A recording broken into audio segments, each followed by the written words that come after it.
जय हिंद दोस्तों। Excellent point की क्लास में मैं आपका फिर से एक बार स्वागत करता हूं। जैसे कि हमने कल पढ़ा था, जो चंद्रशेखर आज़ाद, भगत सिंह, बटुकेश्वर दत्त, उन्होंने किस तरीके से यहाँ पे शहादत को प्राप्त हुए थे।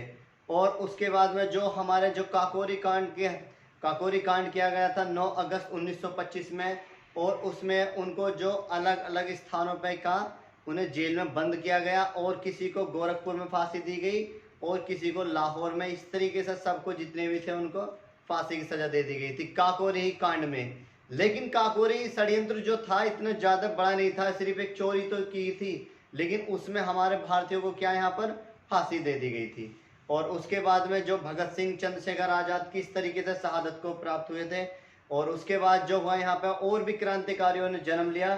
तो आज जो हम देखेंगे उसमें आपका जो चंद्रशेखर आज़ाद जब 27 फरवरी 1931 में उनकी मृत्यु हो गई थी, शहीद हो गए थे। और शहीद होने के बाद में जो भारत में क्या उस समय जो एक पार्टी चल रही थी, उस समय कांग्रेस, और कांग्रेस की जो पार्टी चल रही थी उसमें क्या होता था, हर साल एक अधिवेशन किया जाता था और इसकी एक व्यक्ति अध्यक्षता करता था। जब इसकी अध्यक्षता करता था तो ये बात है 1936 की।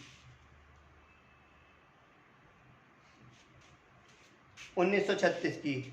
अच्छा, अगर आप वीडियो देख रहे हैं तो वीडियो आप शुरू से लेकर और अंत तक देखें, तभी आपको वीडियो पूरी अच्छे से समझ में आएगी। बीच में स्किप करके क्लास को छोड़िए मत, नहीं तो आपको समझ में नहीं आ पाएगी। तो जब 1936 में क्या हुआ, यहाँ पे कांग्रेस के अधिवेशन चलते थे हर साल, तो 1936 में अधिवेशन हुआ और इसकी अध्यक्षता जो की थी वो किसने की थी, जो जवाहरलाल नेहरू थे, उन्होंने कांग्रेस की अध्यक्षता की।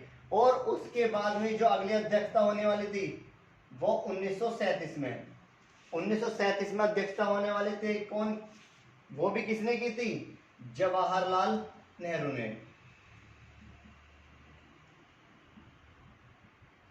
जवाहरलाल नेहरू ने ये अध्यक्षता की।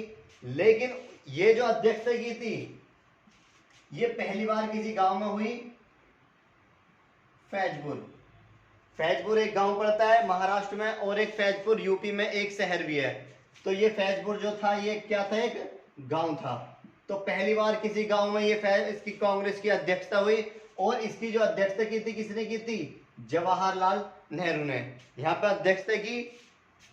जैसी अध्यक्षता होने वाली थी, आप किसी गांव में अध्यक्षता हो रही है तो पहले से पहले क्या किया जाता है, वहां पे पूरी अच्छे से प्लानिंग की जाती थी कि हमारे होने वाले कौन, प्रधानमंत्री जी क्या करेंगे, अध्यक्षता करेंगे, तो क्यों ना इनके स्वागत के लिए अच्छे से इंतजाम किया जाए।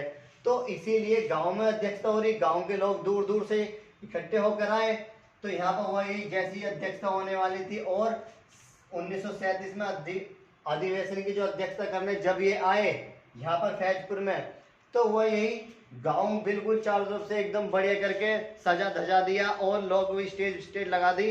और पहले क्या होता था, जो अध्यक्षता होती थी, और आज भी यही होता है, सबसे पहले एक बहुत बड़ा इस तरीके से तिरंगा बनाया जाता है।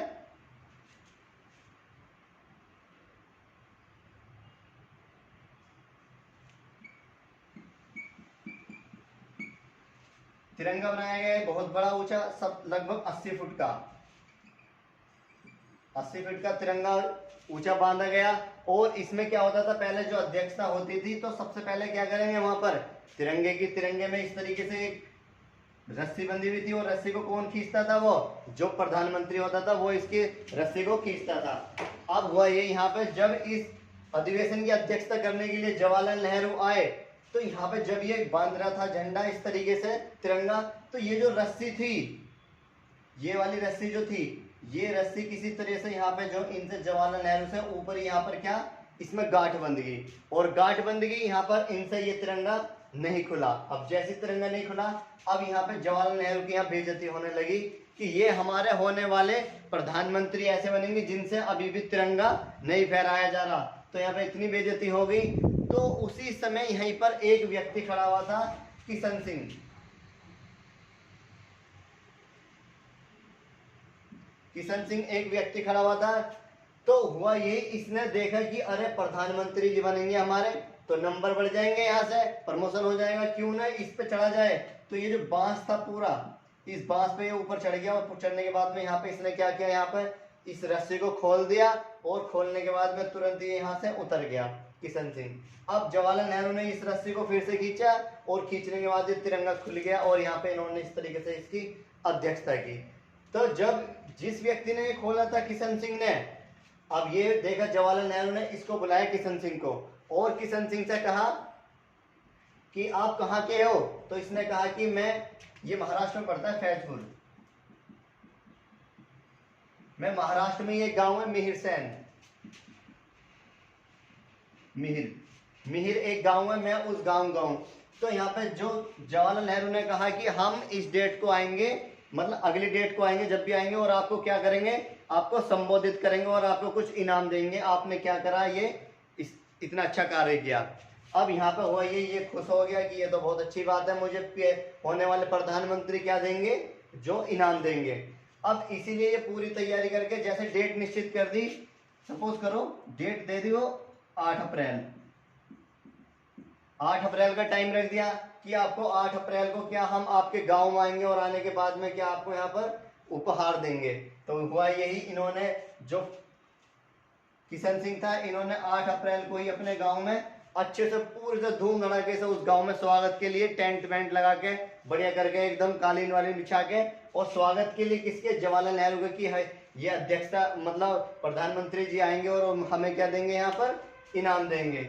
अब हुआ यही, जब ये 8 अप्रैल आ गई तो उसी समय जवाहरलाल नेहरू को पता चला कि ये जो व्यक्ति है किशन सिंह, ये किससे जुड़ा हुआ था, आरएसएस से,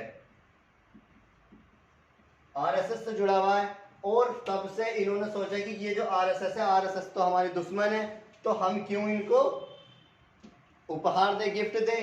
तो इसको देखते हुए यहाँ पर कांग्रेस का अलग चेहरा दिखा और यहाँ पर जवाहरलाल नेहरू का अलग चेहरा दिखा, और ये यहाँ पर किशन सिंह के से मिलने के लिए नहीं पहुंचे, और यहाँ पे इनकी बहुत ज्यादा बेइज्जती होगी किशन सिंह की।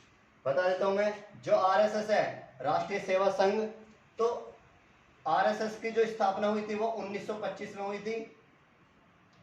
1925 में उस समय जो केवी हेडगेवर, केशव प्रसाद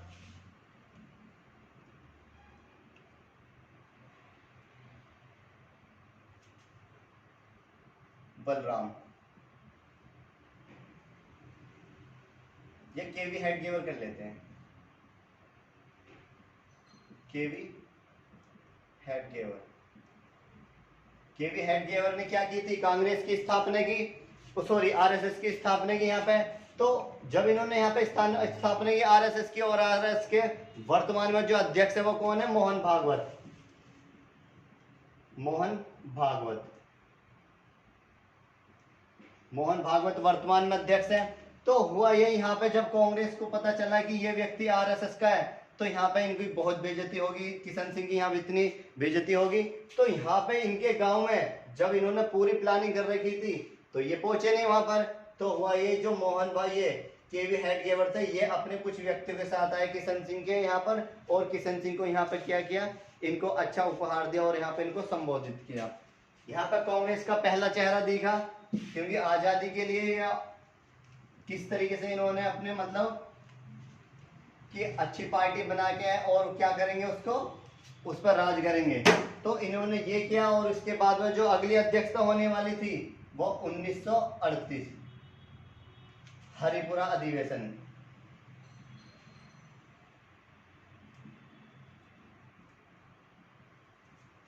हरिपुरा अधिवेशन, और इसकी जो अध्यक्षता करने वाले थे वो नेताजी सुभाष चंद्र बोस,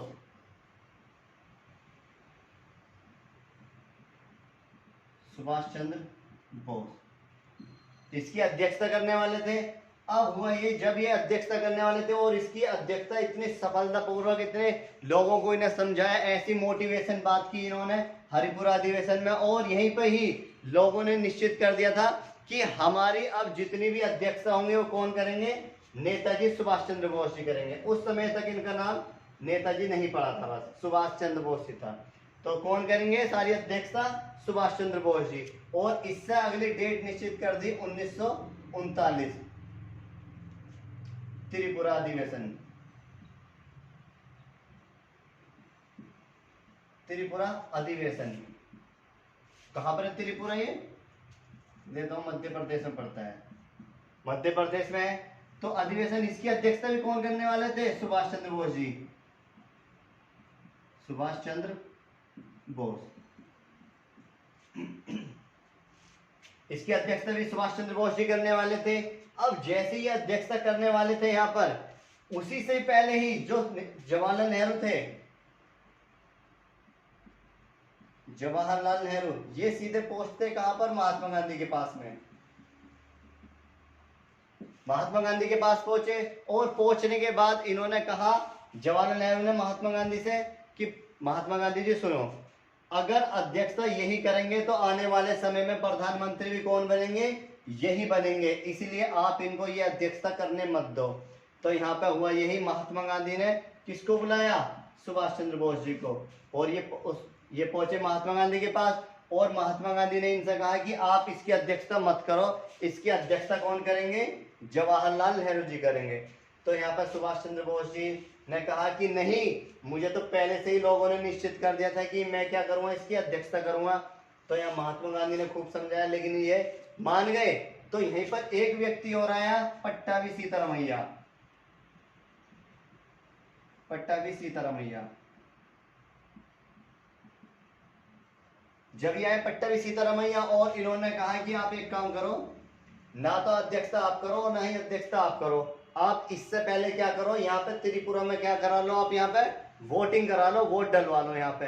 अब हुआ ये, यहाँ पे वोट पड़ी, और वोट पड़ी, एक तरफ कौन कर दिए गए? सुभाष चंद्र बोस जी, और एक तरफ कौन कर दिए गए थे? जवाहरलाल नेहरू जी। जब यहाँ पे वोट पड़ी रातों रात, तो उसमें 10% जो वोट मिली किसको मिली? जवाहरलाल नेहरू को, और 90% किसको मिली? सुभाष चंद्र बोस जी को। अब यहाँ पे सुभाष चंद्र बोस जी निश्चित थे कि अध्यक्षता कौन करेंगे? यही करेंगे। तो तब इनके दिमाग में यह आया कि अभी भारत तो आजाद हुआ नहीं, और यहाँ पे क्या, जो मंत्री बनने के लिए अभी से क्या करने लगे, यहाँ पे हिड़स करने लगे, और इस तरीके तो ये भारत को कभी भी आजाद होने नहीं देंगे। तो इसीलिए ये सीधे इन्होंने क्या करा, ये 1939 में ही त्रिपुरा अधिवेशन को छोड़ के और सीधे कहाँ चले गए? अपने जापान। और जापान में ही क्या किया इन्होंने 1939 में? Forward block. Forward block, forward block की स्थापना की। तो जब यहाँ पे हुआ यही, जब सुभाष चंद्र बोस जी यहाँ पे त्रिपुरा को छोड़ के चले गए, अब अध्यक्षता तो ये करेंगे नहीं, तो यहाँ पे फिर अध्यक्षता की किसने? तो तब यहाँ पे एक व्यक्ति और निकल के आते हैं, डॉक्टर राजेंद्र प्रसाद। डॉक्टर राजेंद्र प्रसाद आते हैं, और डॉक्टर राजेंद्र प्रसाद क्या करते हैं? इसकी अध्यक्षता करते हैं यहाँ पर। तो जब यहाँ पर हुआ ये, जब रातों रात यहाँ पर कोई अध्यक्ष नहीं था, तो इसी को नाम दे दिया गया था त्रिपुरी संकट। त्रिपुरी संकट, क्योंकि यहाँ पर कोई भी व्यक्ति नहीं था कि अब इसकी अध्यक्षता करेगा कौन, क्योंकि नेताजी सुभाष चंद्र बोस जी चले गए अपने जापान, और बचे ये, इनको अध्यक्षता करने से मना कर दिया था। तो वहां पर तब एक व्यक्ति निकल के आते हैं, डॉक्टर राजेंद्र प्रसाद, और इसकी अध्यक्षता ये करते हैं।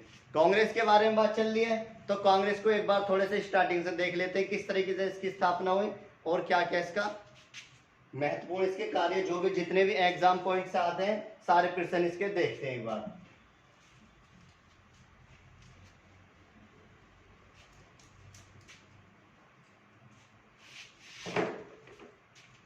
कांग्रेस पहले जो था, कांग्रेस पार्टी बनी कैसे? कांग्रेस पार्टी इसलिए बनी कि सबसे पहले क्या हुआ था, तो 1857 क्रांति हुई थी, और 1857 क्रांति होने के बाद में भारत में क्या, यहाँ पर जो छोटे छोटे दल बन गए थे, छोटे छोटे वो बन गए थे, गुट बन गए थे। अब हुआ यही कि ये ज्यादा लड़ाई झगड़े ना करें, इसलिए इनके लिए एक पार्टी बनाई गई कांग्रेस, कि अपनी कोई भी बात ये एकजुट होके और एक पत्र पे हस्ताक्षर, मतलब जो भी अपनी बात है एक पत्र पे लिख के, और सीधे कहाँ पर को उसके जो भी गवर्नर जनरल है उसके पास पेश की जाए, और फिर इनकी समस्या जो भी वो आसानी से हल की जाए। तो इसीलिए कांग्रेस का क्या किया गया था, गठन किया गया था। तो कांग्रेस की जो स्थापना की गई थी सबसे पहले 28 दिसंबर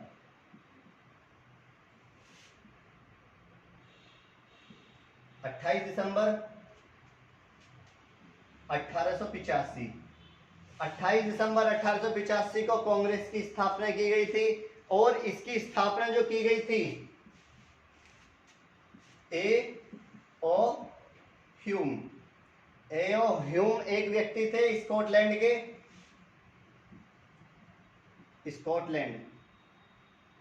स्कॉटलैंड के निवासी थे। इन्होंने क्या किया, स्कॉटलैंड से ही इन्होंने आईसीएस की परीक्षा पास की, इंडियन सिविल सर्विसेज, आईसीएस की परीक्षा पास की। और जब इन्होंने आईसीएस की परीक्षा पास की और सीधे कहां पर आ गए थे, भारत में।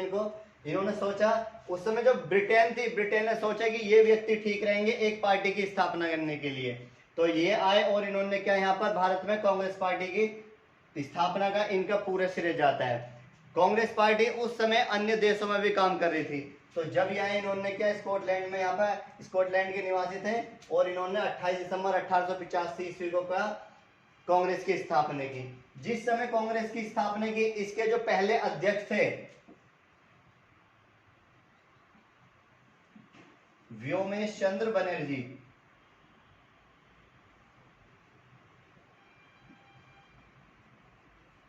व्योमेश चंद्र बनर्जी इसके पहले अध्यक्ष बने। जो व्योमेश चंद्र बनर्जी थे, ये यहां से अध्यक्ष बनने से पहले ये क्या थे, कलकत्ता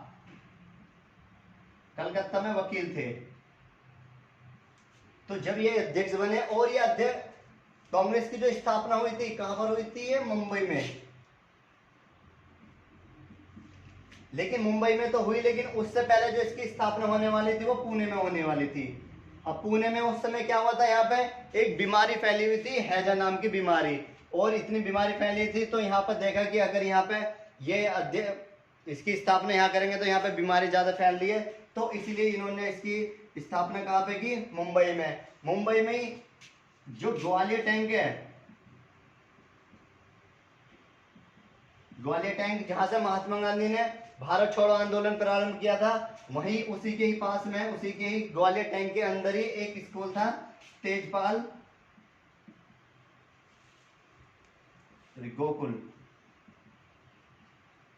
गोकुलदास तेजपाल संस्कृत विद्यालय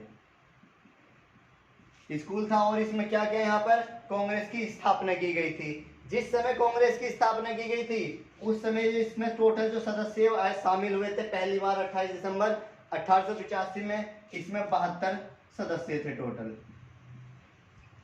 72 सदस्य थे।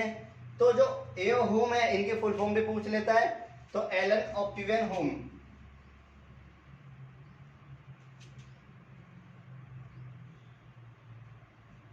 ऑक्टेवियन ह्यूम इनका पूरा नाम आ जाता है। एओ ह्यूम का स्थापना कर दी। अब यहीं से क्या होने लगा, यहाँ पे धीरे धीरे धीरे हर साल एक स्थापना होती थी। तो जब ये स्कॉटलैंड से आईसीएस की परीक्षा पास करके आए थे, तो उसी समय ये कहां पर आए थे, भारत में। और भारत में भी इटावा के क्या बने हुए थे, कलेक्टर,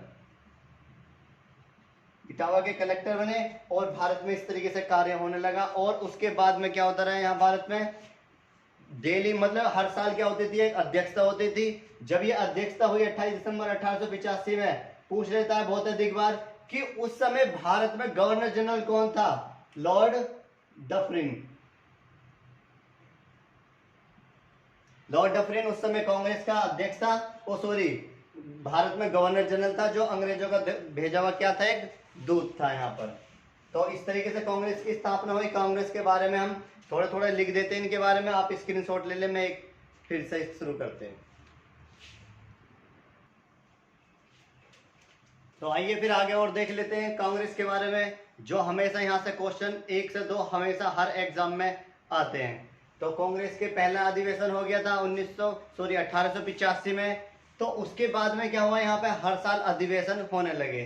तो दूसरा जो अधिवेशन हुआ था वो 1886 ईस्वी में हुआ था, और 1893 और 1906 इन तीनों सनों की जो स्थापना की वो की थी, अध्यक्षता की थी, वो दादा भाई नेहरू जी ने की थी। जो पहले किस धर्म के थे, पारसी धर्म के पहले व्यक्ति थे दादा भाई नेहरू जी। और ये कहाँ पे की गई थी, कलकत्ता में।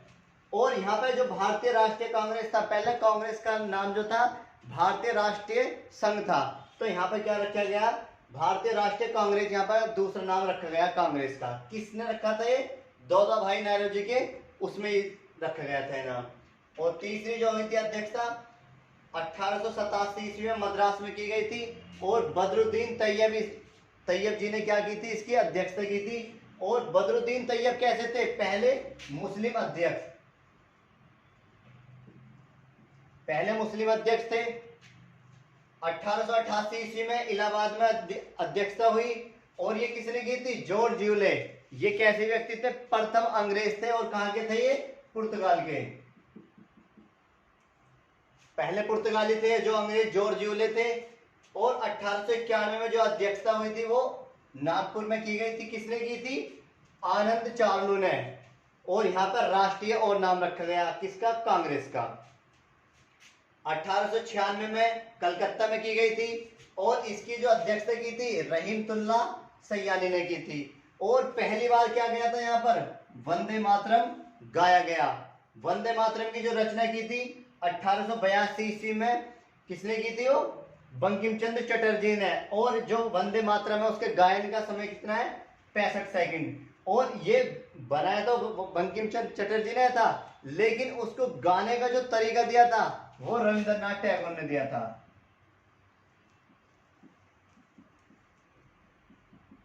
टैगोर ने इनको गाने का तरीका दिया था।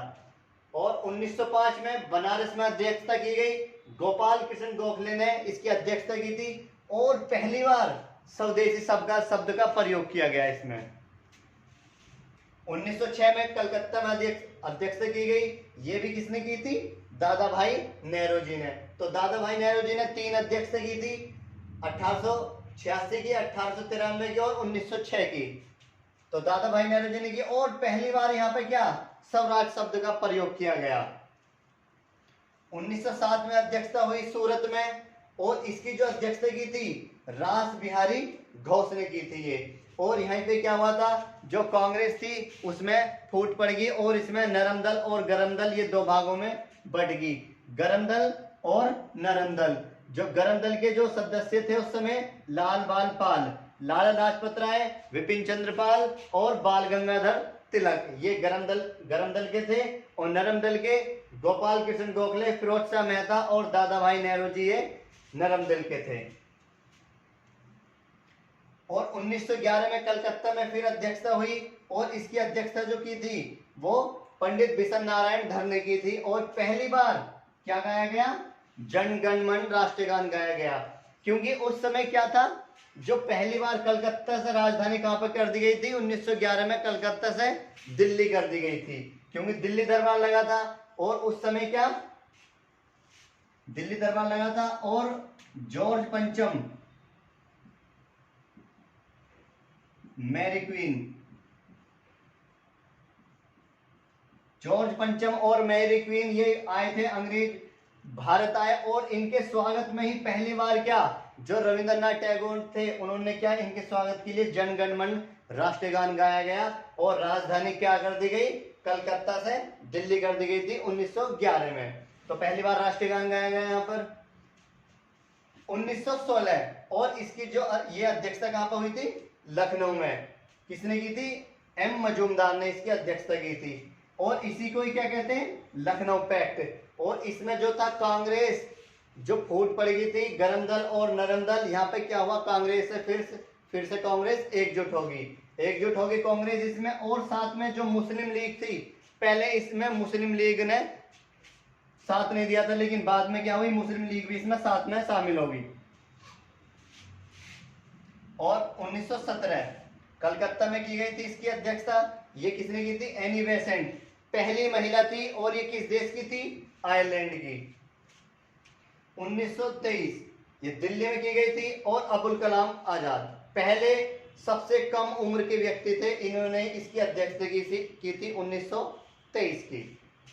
और 1924 मोस्ट इंपोर्टेंट है, ये कर्नाटक में की गई थी, बेलगांव में। और महात्मा गांधी ने पहली बार यहाँ पर कांग्रेस की अध्यक्षता की थी, कब, 1940 में। तो ये जो अध्यक्षता थी ये कौन से नंबर की थी, ये 40वें नंबर की अध्यक्षता थी। पूछ लेते हैं कि महात्मा गांधी ने एकमात्र अध्यक्षता की थी कांग्रेस की, वो कब की थी, तो वो 1924 में की थी, कर्नाटक के बेलगांव शहर में। और कौन से नंबर की अध्यक्षता थी, वो 40वें नंबर की थी। तो आगे देख लेते हैं, आप इतने स्क्रीनशॉट लिए।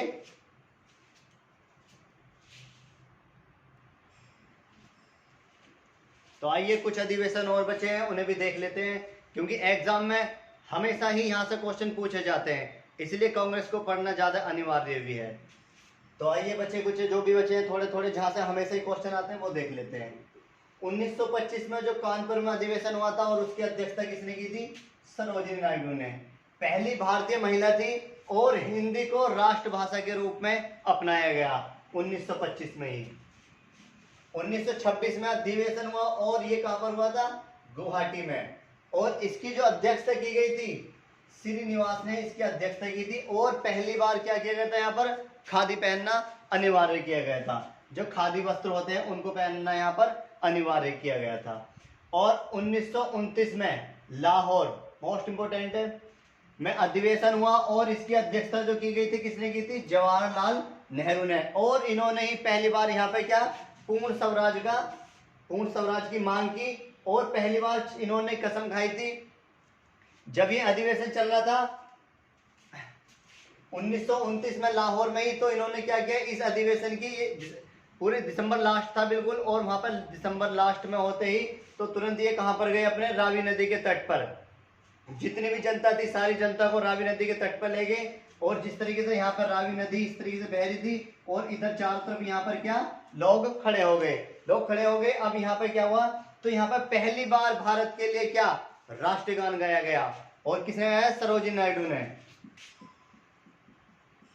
सरोजिनी नायडू ने भारत के लिए पहली बार राष्ट्रीय गान गाया गया था। वो 1911 में रविंद्रनाथ टैगोर ने अंग्रेजों के स्वागत के लिए गाया गया था जब दिल्ली दरबार लगा था। लेकिन भारत के लिए पहली बार जो राष्ट्रीय गान गाया गया था वो सरोजिनी नायडू ने गाया था। जब ये यहाँ पर राष्ट्रीय गान गा रही थी तो यहाँ पर सबकी आंखों से आंसू निकलने लगे कि इतनी अच्छी आवाज और भारत कब आजाद होगा। जब यहाँ पर आंसू निकलने लगे इनकी आवाज सुनते ही, यहाँ पर तुरंत ही कौन है? जो जवाहरलाल नेहरू, ये इनको कहते हैं अरे आप तो बहुत, आपकी आवाज तो क्या है एकदम बहुत सुरीली है। तो इनको यहाँ पर भारत कोकिला की उपाधि कौन दे देता है? वो जवाहरलाल नेहरू इनको भारत कोकिला की यहाँ पर उपाधि दे देते हैं। और यहीं पर ही 1930 में 26 जनवरी 1930 को ये कसम खाते हैं कि हमें भारत कभी भी आजाद हो लेकिन 26 जनवरी को क्या बनाएंगे? हम अपना स्वाधीनता दिवस मनाएंगे।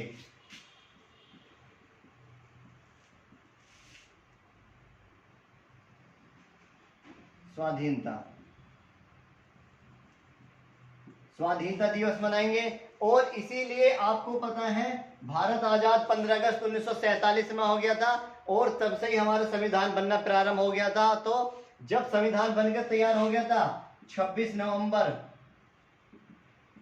1949 को, इस समय हमारा संविधान बनकर तैयार हो गया था। और इसी दिन 16 आर्टिकल भी लागू किए गए थे, 16 अनुच्छेद। तो इन्होंने देखा कि हमने तो कसम खाई थी 26 जनवरी 1930 के दिन, तो इन्होंने यहाँ पे वेट किया 2 महीने का और फिर इन्होंने 26 जनवरी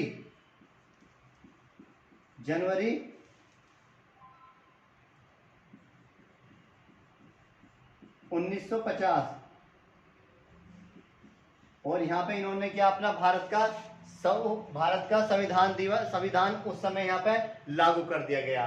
किस लिए? क्योंकि पहली बार स्वाधीनता दिवस मनाया गया 26 जनवरी 1950, इसलिए 26 जनवरी का दिन बहुत बड़ा महत्वपूर्ण है अपना पे में। इसलिए यहाँ पे इन्होंने ये 26 जनवरी 1950 को भारत का संविधान लागू किया गया था। बन तो यहाँ पे गया था लेकिन लागू पूरी तरह से यहाँ पे किया गया था। संविधान पढ़ेंगे उसमें कितने आर्टिकल हैं, एक एक आर्टिकल बिल्कुल डिटेल में और बिल्कुल डीपली तरीके से पढ़ेंगे उसको आगे।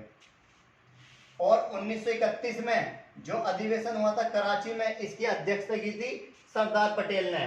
और पहली बार यहाँ पर मौलिक अधिकारों की क्या यहाँ पर मांग की गई थी। मौलिक अधिकार जो मैग्ना कार्टा है पढ़ेंगे उसको, जो अनुच्छेद 12 से और 36 तक के बीच में आते हैं सारे, जो आपके इसमें संविधान में आएंगे एक एक करके किस तरीके से जितने भी जीने का अधिकार, बोलने का अधिकार, सारे आर्टिकल देखेंगे इसमें। तो पहली बार कब प्रयोग किया गया था इसकी मांग?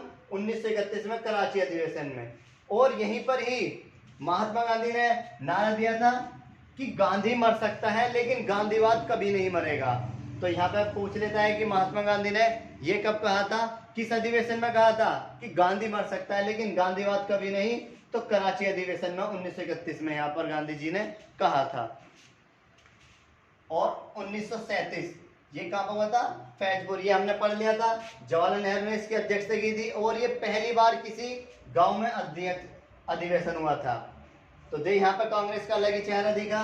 और 1938 इसमें हरिपुरा में हुआ था। इसकी अध्यक्षता सुभाष चंद्र बोस जी ने की थी। और यहीं से छोड़ के कहाँ चले गए थे ये इसको, सॉरी, फिर आई 1939 में। और 1939 में क्या हुआ था? त्रिपुरी में। त्रिपुरा में कहाँ पर इसकी अध्यक्षता किसने की थी? डॉक्टर राजेंद्र प्रसाद ने। और यहीं से जो सुभाष चंद्र बोस जी छोड़ के कहाँ चले गए थे? जापान। और वहीं पर उन्होंने क्या? फॉरवर्ड ब्लॉक की स्थापना की।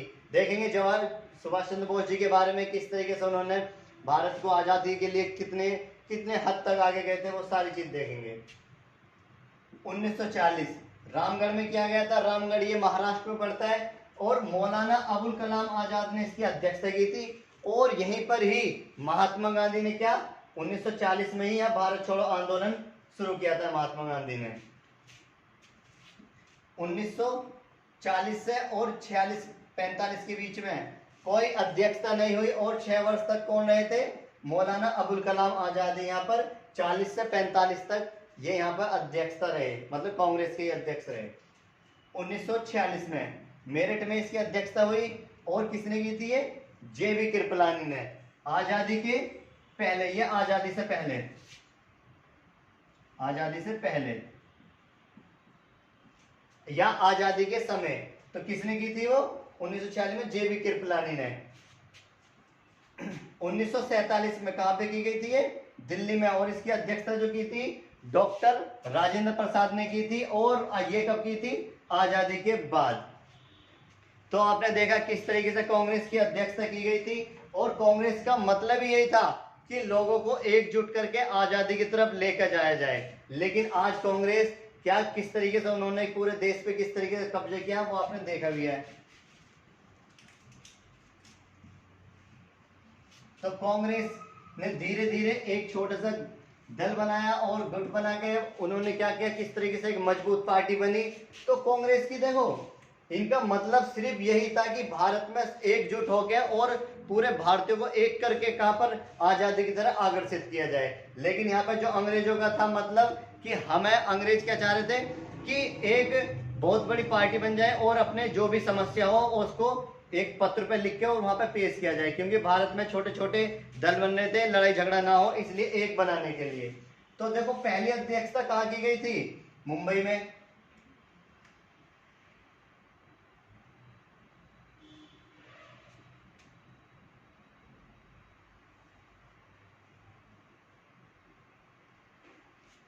पहली अध्यक्षता कहां पे की गई थी? मुंबई में। और दूसरी अध्यक्षता कहां की गई थी? सीधे सामने ही कलकत्ता में। तीसरी अध्यक्षता कहां की गई थी? मद्रास में। और चौथी अध्यक्षता कहां की गई थी? इलाहाबाद, जो उत्तर प्रदेश में पड़ता है। तो इस तरीके से एक चारों तरफ घूमते रहते थे कि हमें क्या पूरे भारत को एक करके क्या ले जाना है, अध्यक्ष मतलब कांग्रेस में शामिल करना है और उनको क्या भारत आजाद हो जाए इसलिए। तो आज जो हमने पढ़ा कांग्रेस के बारे में पढ़ा और कांग्रेस में किस तरीके से कैसे कैसे अधिवेशन हुए और क्या क्या वहां पे कुछ छोटे छोटे पॉइंट है जो हमेशा एग्जाम में आते हैं। तो आपको वीडियो कैसी लगी तो शेयर करें, लाइक करें और सब्सक्राइब ज़्यादा से ज़्यादा करें। कल एक नई वीडियो के साथ फिर आते हैं जिसमें देखेंगे नेताजी सुभाष चंद्र बोस के बारे में, किस तरीके से उन्होंने आज़ाद हिंद फौज और फॉरवर्ड ब्लॉक की स्थापना की और किस तरीके से वो वियतनाम गए और क्या क्या उन्होंने सारे कार्य किए। तो कल फिर मिलते हैं नेताजी सुभाष चंद्र बोस जी के बारे में। धन्यवाद आज के लिए।